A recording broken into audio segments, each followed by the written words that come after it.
You're wearing a tuxedo, £1,400, made in London by a Nigerian tailor who looked at you and said, "You're going home to marry Oga. Go like a king." So you went like a king. 12 cars, 2 big black SUVs in front, 2 at the back. Your aunties dressed in gold, a Rolls Royce you paid for by the hour because you wanted the photos to be perfect. 11 years in Birmingham, waking up at 4 a.m. for factory shifts, eating noodles when money finished, sending money home every month without fail. And today, all of it was supposed to pay off. Today was your wedding day. You are sitting in the back of that Rolls Royce, fixing your pocket square, thinking about how fine everything will look on Instagram. You do not know that the photos will never happen. You do not know that right now, past those trees on the side of the road, men are hiding in the bush with guns. And they are not there by accident. They came for you. They have been watching you for 3 weeks. They know your car. They know this road. They know how much money your family has. They planned everything down to the minute. You have 11 minutes before your wedding becomes a kidnapping. And here's the part that will pain you the most when you find out later. Every single thing they know about you, you put it on the internet yourself. You came back and the wrong people were watching. You came back to Lagos 3 weeks ago and you did it the way men who want to prove something always do it. Very loud. Before the plane even stopped moving at Murtala Mohammed Airport, the video was already uploading. Caption ready, Odogu is home, painting the city red soon. 4,000 likes in 2 hours. Your cousin Tola shared it. Your childhood friend Bode dropped 3 fire emojis. Someone you sat next to in JSS 3, someone you had not spoken to in 15 years, sent you a message.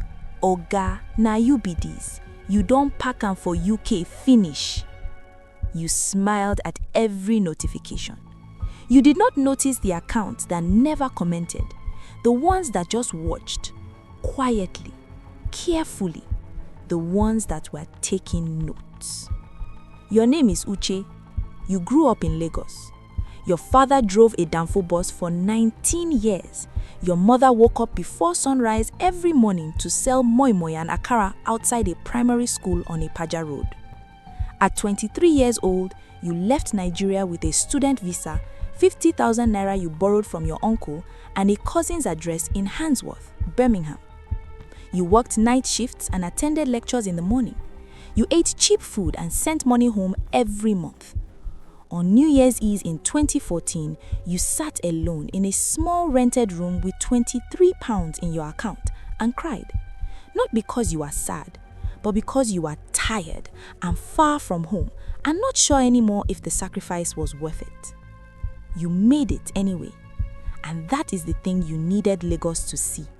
Not just to hear, to see, with their eyes, with evidence they could not argue with. So you rented the big black G-Wagon the day you landed. You booked 3 floors of a hotel in Lekki. You organized a bride price ceremony that cost 15 million naira with a chef who had cooked for 2 Lagos governors. At the traditional engagement, you paid the bride price in fresh 500 naira mint notes packed neat inside a see-through briefcase. Not because the family asked for it that way, but because you had seen someone do it on Instagram and it looked powerful in photos. Every party was filmed, every location was tagged, every moment was shared online. The night after the engagement, you stood on the hotel balcony and went live on Instagram. You showed the Lagos skyline, you showed the hotel suite behind you. You lifted your wrist and showed the watch, an Audemars Piguet Royal Oak, real gold, bought in Birmingham for a price you never tell people. You were laughing, you were happy. You said, "I am home and I'm not going back the same way I came." 37,000 people watched that live. You did not know that not all of them were happy for you. Here is what you did not understand about Lagos in 2026. The city watches, and some of the people watching are not your fans, they are your hunters. There are men in this city whose whole business is looking for people like you. Men who came from abroad with money in foreign accounts, but with families still reachable in Nigeria. Men who show their wealth on social media. Men who tell the whole internet where they are going, what they are driving, and what time they are moving for free. You did not just invite your guests, you invited everybody. Your bride's family insisted that the wedding take place at their family compound, 40 kilometers outside Lagos, on a road that passes through thick bush and farmland. Her father, Chief Emmanuel Oji, said it was about tradition, about family pride, and because you desperately wanted to look like a man who respected Nigerian culture, even though you had been away for 11 years, you agreed without asking questions. The road, the timing, the number of cars in your convoy, the color of the vehicles, all of it was in your Instagram stories and on a public Facebook event page that anyone could see. Somewhere in a room you will never visit, a man saw that post, took a screenshot, and sent it to someone else. The plan was already set before your plane even landed in Lagos.